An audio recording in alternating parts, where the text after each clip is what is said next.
A major First Amendment fight is unfolding right now, and it centers around U.S. sanctions on the Russian news network RT. Investigative journalist and founder of the Truth in Media project, Ben Swann, has penned a letter to President Trump urging him to reverse a Biden era policy that placed financial sanctions on RT, Sputnik, and TV Novosti. The argument? These sanctions imposed in September of 2024 under Antony Blinken's State Department didn't just target Russian state media, they effectively silenced American journalists working with these outlets. It's an unprecedented attack on free speech and press freedom, with no U.S. administration ever banning or blocking a news organization before. Ben Swann himself joins us. Ben, welcome to the show. Thank you so much for being here. Kim, thanks for having me on. So tell us, I'm surprised that these sanctions are still around. I'm surprised that they even hit to begin with. So tell us what the events that led up to basically the collapsing of RT, Sputnik Radio. They were going for a while, and then they got shut down. Like, what happened? Yeah, so there's a couple of steps in this. The first step really started back in February or March, I guess, of 2022, when the war first started, right? So in 2022, when the Russia invaded Ukraine and started the war, all of a sudden RT America, which had been on the air for 12, 15 years in the United States, it was on most cable carriers, including DirecTV and Dish and a lot of cable. All of a sudden, it just shut down completely. And that was not the U.S. government. So a lot of people thought it was. It actually wasn't. It was a concern by the guy who was running their operations in the United States under a private company. He didn't want to do it anymore. He shut everything down. So that was initially what happened. Once that happened, there was no one in the United States who would carry RT America anymore, meaning they couldn't even be on cable or Dish. And so they continued to do work. American journalists started to work for them again, but nothing was in the United States. Everything they did for the next 2 years, from really March, April of 2022, all the way up until September of 2024, was all done overseas. And so they were doing shows in the United States, but none of those shows were airing here. They were airing in Africa. They were airing in India. They were airing across South America, China even. So about 800 million people across what's called the Global South were viewing RT programming still. And among those shows, there were a number of shows produced in the United States, but again, none of them airing in the United States. Then we get to September of 2024, and all of a sudden, the Biden administration, with about 60 days before the election, less than 60 days really, before the election, decides to impose the first ever sanctions on a news organization that essentially said RT America, RT, TV Novosti in Russia, Sputnik, which is the radio arm of TV Novosti, all had to be shut down. They were all sanctioned by the United States government. And that essentially does two things. It all happens by executive order. But when those sanctions come in, you're essentially saying to the Treasury Department, those entities can no longer participate in any banking systems around the world that are SWIFT banking systems, which is every banking system in the United States, Canada, Western Europe. And so you're cutting them out of that system. They also, by doing so, made it illegal for any American journalist to work with RT. And in doing that, you essentially have criminalized any effect in working with them. And so this was unprecedented, as you said. It's never happened before. It was shocking to a lot of people that it did happen. They gave a wind down period of about 60 days. And so by November, nothing else could happen anymore at all in terms of payment, but in terms of being able to create content, not since September. Trump, of course, wins the election. And so there's been a kind of a process to see whether or not he would roll back those sanctions. My belief is that President Trump has not rolled back those sanctions because I'm not sure he's even aware that it exists. It was a very quiet thing. A lot of people didn't even know that it happened because, again, it wasn't like RT America was still on the air and then all of a sudden it gets pulled off the air the next day. They hadn't had anything in the United States for over 2 years. So how would you even know that it had disappeared? And so this was a very kind of stealthy move that was done by the Biden administration. And that's why I wrote the letter essentially saying to the president, look, you may not even be aware that this is in place. It's unconstitutional. It violates free speech for American journalists. It violates freedom of the press. And to what Vice President J.D. Vance said when he went to Europe, he chastised European leaders for censorship, and he was right to do so. He chastised social media companies working with our own government, and he was right to do so. But this is a glaring oversight by the administration because they have not yet dealt with the fact that it doesn't matter if it's Russian TV. It doesn't matter if it's Saudi Arabian TV. It doesn't matter if the TV is coming from Indonesia or Bangladesh. It doesn't matter where it comes from. What matters is that in the United States, unlike other countries around the world, we obviously have a First Amendment in our Bill of Rights That very First Amendment guarantees the right to speech as a citizen, and it guarantees right to a free press, which means government cannot impose its will on press and news organizations to say you cannot exist and you cannot operate in our country unless you toe the line put forward by the administration. Yeah. So have you thought about taking this to the courts? Absolutely have. But I think the faster process would, and I believe, by the way, there's a very strong case for it. Lawyers would disagree with me, and I'll tell you why in a second. But I believe there's a strong case for it. But the faster method, because this happened under executive order, would be to turn around and say to a president who believes in free speech, undo the executive order. Hmm. Um, do I think we have a strong case? Yes.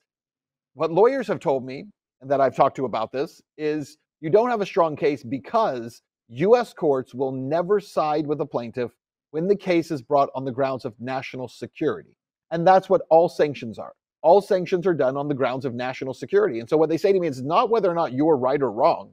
It's the fact that courts will always side with the government. At least that has been the case for the last 40, 50 years in this country. Whenever issues of national security come up, they're just not going to lean Oh, against that. I'm hoping that under this current administration, that changes and that there's more bravery about these issues, because we have not been a brave country about these issues in a very long time. it's very disheartening to hear that that's the way that I almost don't want you to say that ever again, because I'm afraid that the wrong people are going to hear that and they're going to be like, "Oh, on the grounds of national security, well then everything, then we can silence, we Well, can they censor, do. we can mandate, we They can do all do. of the right under the guise of it's for national security, national security, Yeah. national security." Well, Oh, and wow. they've done that. Go back even into the days of COVID when they were Yeah, suppressing information during COVID. They were calling those national security issues. Watch right. any major news network. You know this: CNN, NBC, MSNBC, even Fox News. Right?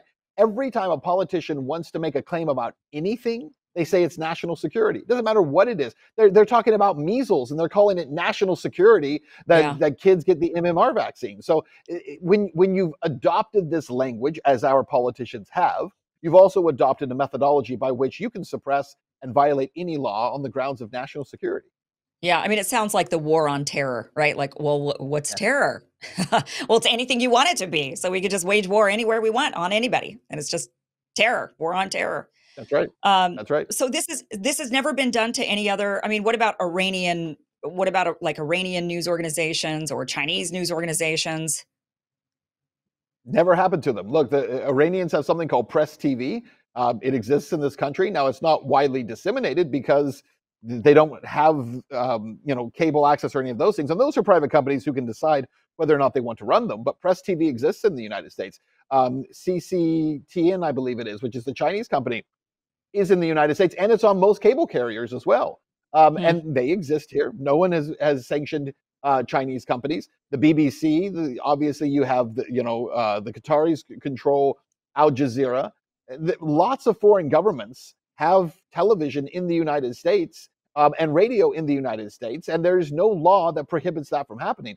What I think Americans need to think about, though, and listen, there's a lot of people I know, Kim, you know this too, because you're subjected to it every day because you take brave stands, are going to immediately say, well, but it's Russia and the Russians are trying to do something terrible. Well, let's say they are. Let's say that RT is a secret method by which Putin wants to infiltrate the minds of Americans. Are we saying that Americans are so stupid that their government has to protect them from hearing news from another country because it might warp their worldview? By the way, if you talk to any politician, their answer would be yes. That's exactly what we have to do. But they've said that about every issue. And going back again, let's talk about COVID. During COVID, we had to censor all these people on social media who had the audacity and the gall, people like you and me, who were willing to say this virus came from a lab. It did not Yeah, come from a wet market in Wuhan, China, from some pangolin or whatever they claimed that it came from. Right? It wasn't someone was making soup and got infected and spread around the world. And when we said it on social media, we were banned and thrown off and censored. And government said, well, we have to do that because this is disinformation and misinformation. Our government is one of the biggest propagators of disinformation and misinformation anywhere in the world. And yeah, yet we're told that we have to be protected. What I would say is our founding fathers were smart enough to know and wise enough to know that you do not become wiser and smarter by limiting the amount of information that you receive. A wise person takes in lots of information from lots of places and uses discernment to determine what is true and untrue. Right. Right. Explain to us the FARA stuff then. There's some media outlets have to register, and that's been on these Russian outlets for a long time. And so which other countries, and this is very subjective. I mean, the thing that I have with FARA is either make it at all of them or none of them. I mean, Mhm. make it to where if you're funded by the British, then you have to, if you're the BBC, which I think gets British funding, I believe they do. I It think they does. get some. They Yeah, do. so then they would have to register under the FARA Act, but they're not required to register. Um, Only certain countries have been required to That's do right. this. How long has that been in place? Do you know? Well, I know that for RT, it came into place about 2017. So the Justice Oh, Department came in and basically said in 2017 they had to register under FARA, which is the Foreign Agents Registration Act. And essentially, yeah. and by the way, FARA is really set up. It was designed for making political contributions. It's not for anything that a government does or pays for in a country. And yet it's somehow morphed into this other kind of entity that began to look at anyone and everyone who works with a foreign country. By the way, Trump has rolled back a lot of that already. Mm, But in RT's case in 2017, it was a very big deal. RT had to register, Sputnik had to register, but to your point, Al Jazeera does not register under FARA, even though they are completely 100% funded by the Qatari government. The yeah. BBC, which is mostly funded by the British government, does not have to register under FARA. And by the way, if you're going to force entities to register, the other thing that would happen is social media companies began to say, well, these are government funded, therefore RT is not legitimate because it's government funded. And they would put disclaimers and shadow bans on RT's content, but they didn't do that to the BBC. And you know who else they don't do it to? NPR or Mm, PBS, any American news organization that receives US government funding. And what are we now learning because of USAID and what Elon Musk has done? Is it turns out there's a whole lot of US news organizations that are actually receiving government funding, far more than we yeah. knew in the past. We find out that Reuters, the British company, was receiving $9 million, or Politico got $8 million in subscriptions from the US government. So we now know that there are a lot of US companies that have actually been funded by the US government, and none of that was disclosed to the public. So, Right. I agree with you. If you want to say, look, if you're funded by a government entity, we got to slap a warning label on you. I'm fine with it as long as we slap a warning label on everybody. But to Yeah. pick and choose which ones have to wear the warning label and which have to register under FARA, which is a big deal, by the way. So as you know, I ran the operations for RT after RT America shut down and produced content for them for the overseas content. And as a part of that, I had to register under FARA, and I did so. But I tell you something, that's a scary process because they Mhm. want to go through every single book you have. And they want to know every single thing that you're paid for and want to see copies of every single show you've ever produced. I'm fine with it. We're not doing anything wrong. But the problem is that the penalty, if they decide you've done something wrong, is extremely, extremely high. So one thing the Trump administration has done since taking control of the government and coming back into office is that they have already prioritized a lot of these issues with FARA and said we're going to refocus FARA back on what it's supposed to be focused on, which are political contributions, which, by the way, they were completely ignoring. We've watched a lot of this foreign money roll into our elections. No one's talking about that. So Yeah. they have started to roll that back and are hopefully bringing some common sense and some sanity back into a system that's become so politicized and also so corrupted in so many ways. Yeah. Yeah, so you were required to register under FARA even though you were producing content overseas? It didn't even air here in the United States? It did not air here in the United States. I'll tell you the truth. I was not required to do it that I know of. Okay. There were varying opinions on it, and I chose to Yeah, not to register risk it. because I did not Yeah. trust. Right, I did Yeah. not trust that if I were unregistered, I wouldn't go to jail. And I Yeah. will tell you at one point, I had 3 FBI agents and 3 DOJ attorneys one ask for a meeting and sat and went through every single bank account, logged information, show that we did. They spent about 3-4 hours with us going through every file, everything we had to produce for them. Took us about 30 days to produce everything they asked for. They sat in a room and went through everything. I want to talk about a Wow. terrifying experience. And this is again at the Yeah. height of the politicization of the FBI. and watching them do this. And by the way, we walked away unscathed because obviously we followed the law to the letter. But the reality is that was one of the reasons that I chose to register on my own. I volunteered to do so because I didn't trust that I wouldn't be sitting in jail, even if you're not doing anything wrong, because that's the Yeah. society we're living in, or had been living in. And that's what happened with tenant media, right? I mean, is that ultimately their issues that they didn't register and they were taking money allegedly at the, I mean, I don't know the if the My understanding of it, yeah, my understanding is they did not register. They were taking money, but now I don't know, because one of the problems with when you see like something that the FBI or the DOJ puts out is it's not put into court, right? So if you go into court, you have to prove a case. You put out a statement, which is what they did with tenant media. You don't have to prove that. You can just make whatever accusation you want. But the accusation they made was that tenant was not being honest about what they were paying for. They were claiming they were buying cell phones or something to that matter. And there was a bunch of money coming in for that, but it was actually going to something else. Oh, I don't know what's true and not true because it's not been in court, right. right? They haven't had to prove their case. They just make allegations, and then the media runs with those allegations. So that's my understanding of where there may have been a problem, but I don't know. Do they make you register if you're just taking money from a Russian, or is it the Russian government specifically? They make you register if you're taking it from a government. However, Okay. if you're taking money from an oligarch, they will make the case that oligarch is getting its money, and then they're a pass-through. They would make that case because they've made that case with many people. Yeah. So you pretty much have to register if you're taking any money from any Russian at all, because you never know how they're going to connect that Russian to the government. That's right. And one of the Wow. things that Trump did is he signed an executive order upon taking office, I think about a week into his term, that basically did away with that. He basically signed an executive order that made it easier for Americans and American businesses to do business with Russian businesses and Chinese businesses, because he said this law, when it was first passed, or this executive order when it was first passed, was done maybe with a good intention, but he said all it's done is made it impossible for people to work with each other in other countries because everyone's terrified of being called a criminal and facing charges. So he's actually already issued an executive order that has brought the temperature on that way down. But these started in 2017 against for the Russians, right? So wasn't that under the Trump administration? So he did it the first time? Well, he didn't do it, I don't think, per se.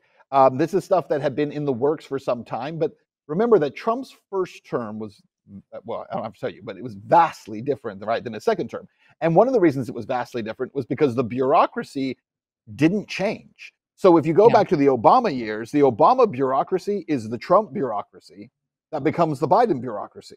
The only time the bureaucracy has changed all of a sudden is now here in 2024, and now 2025. It's changed because Trump is literally changing the bureaucracy, because what he realized after he was out of office is that they were undermining me the whole time, and they were doing whatever they wanted to do. That permanent Washington, this is a side note, but you see all these people crying on TV every day now, right? And they're crying, oh, I lost my job at USAID, and I lost my job at the Justice Department, I lost my job at the FBI. And I know people say it's sad they lost their jobs. I actually don't think it's sad they lost their jobs.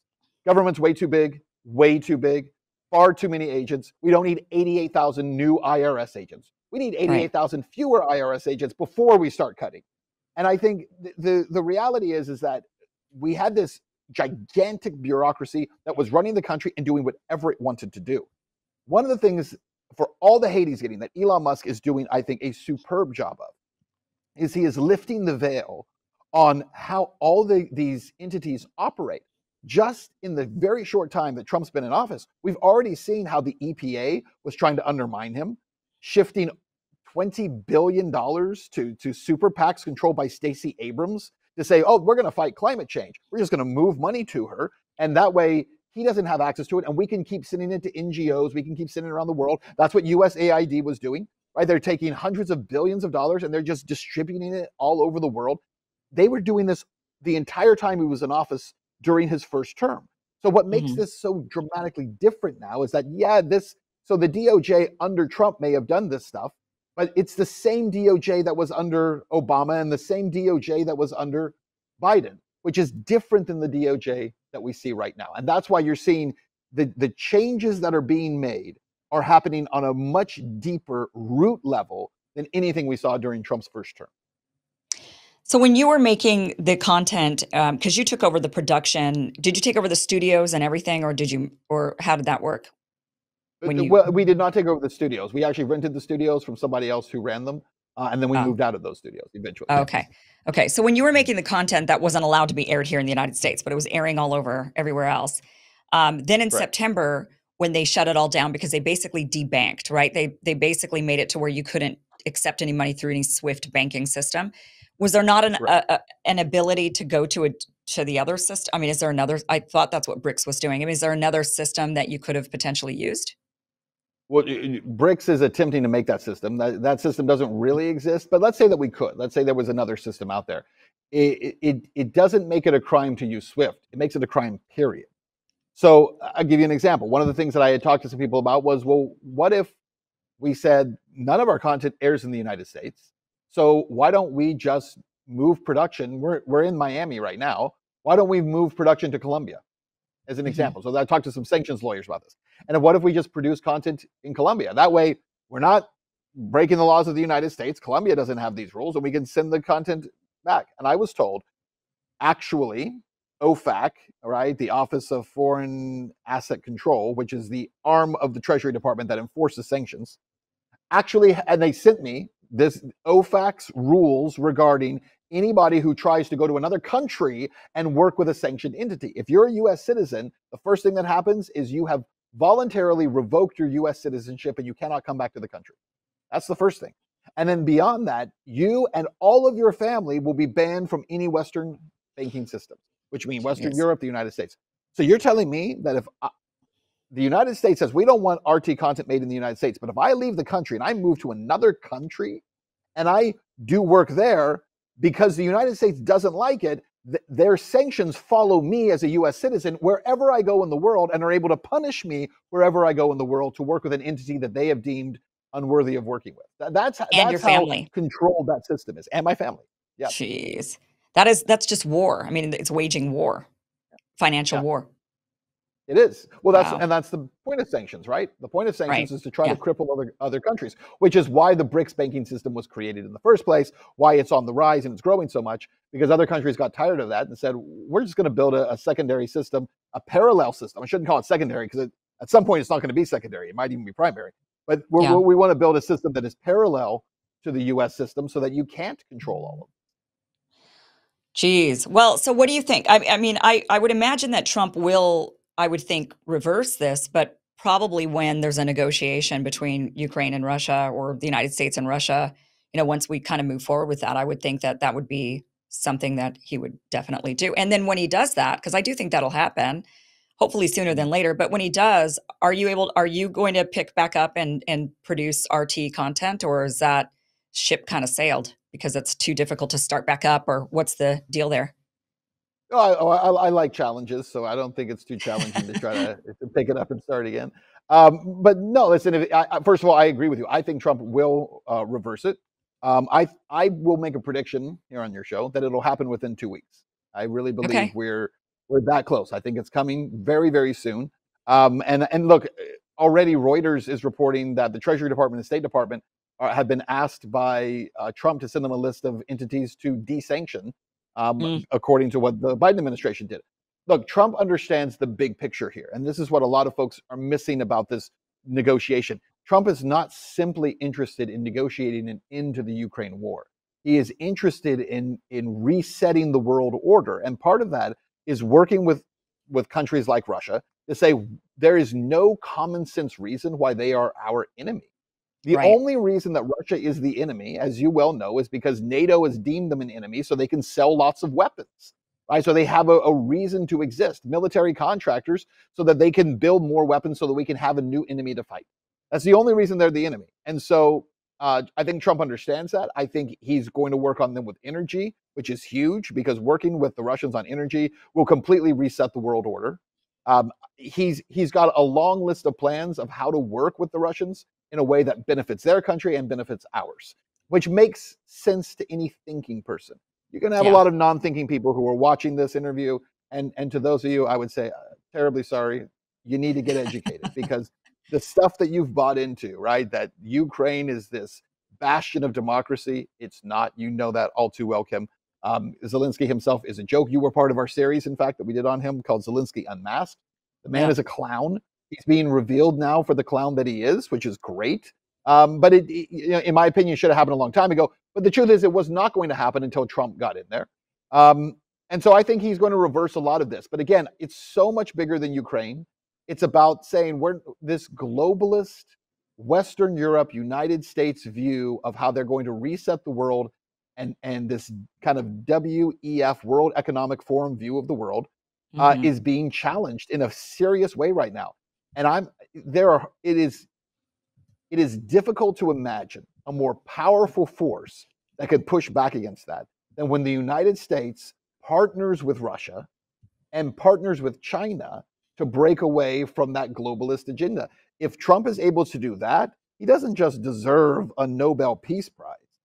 He deserves for you to rename the Peace Prize, because he didn't just break the back of this globalist system, right? But he resets the world for maybe the next 100 years.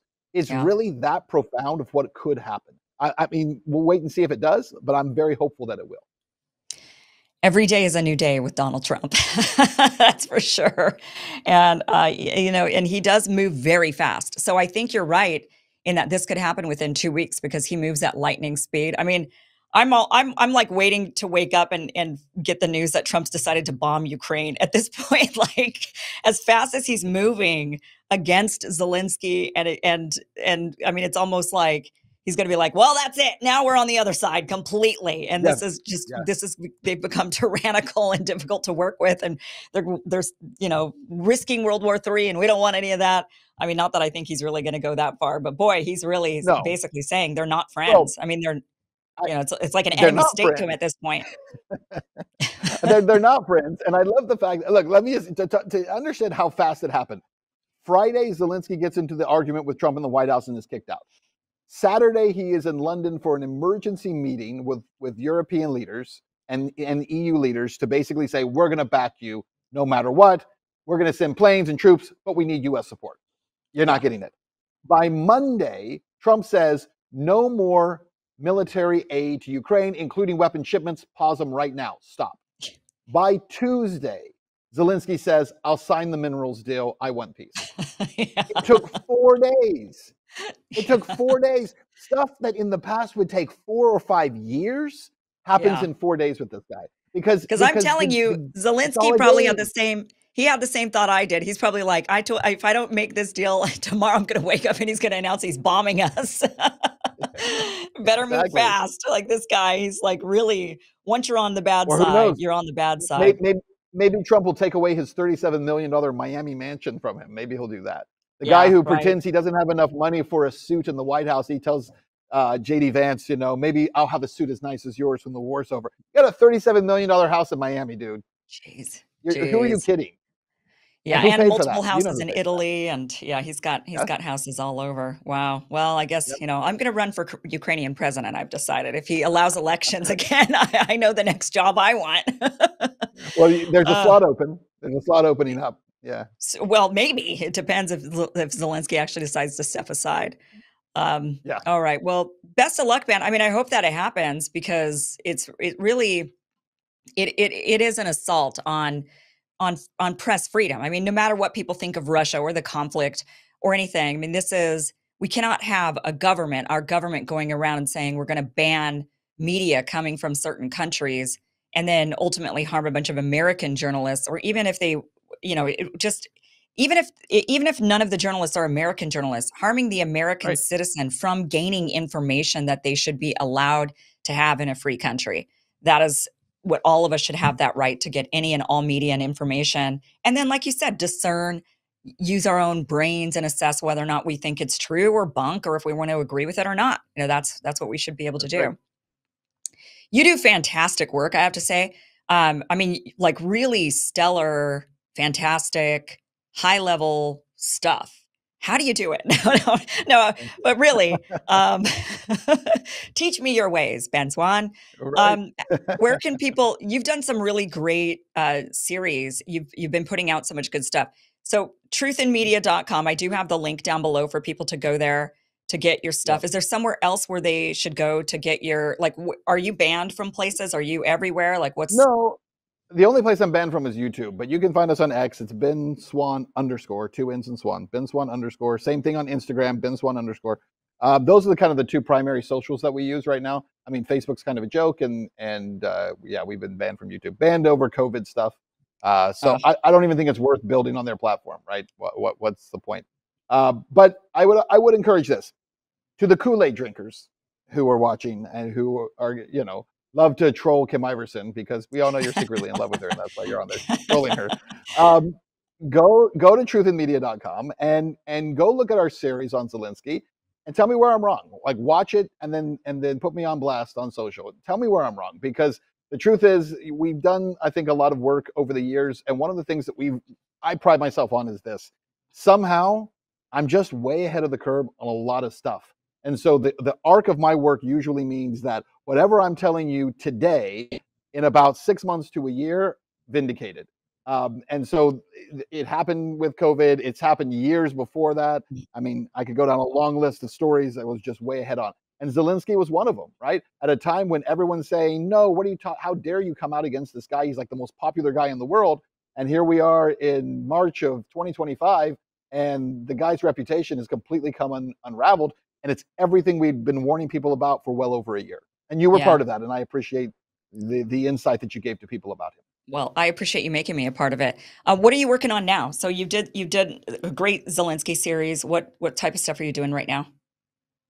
Right now, we're kind of just following everything day to day with the administration, but we're working on, I don't want to say exactly what it is, but we're working on some very interesting stuff moving forward that will vindicate some of what I've done in the past. Yeah. Okay. All right. All right. All right. Well, That's then, stealthy. I'm not really saying anything, but I guess wait for it. all right. Fine. Fine. Thought I was going to get an Yeah. exclusive scoop right now, but I I guess know. not. I know. It's so touchy. I don't even think I can say it here. Yeah. Oh, gee. Okay. All right. Yeah. Ben Swann, Yeah. thank you so much for joining us. Really appreciate it. Thank you, Kim. Thank you for watching this clip from the full Kim Iverson show. If you want to watch the full show, visit KimIversonShow.com. The show airs every Monday through Friday at 5 p.m. Pacific, 8 p.m. Eastern. Again, it's KimIversonShow.com. See you there.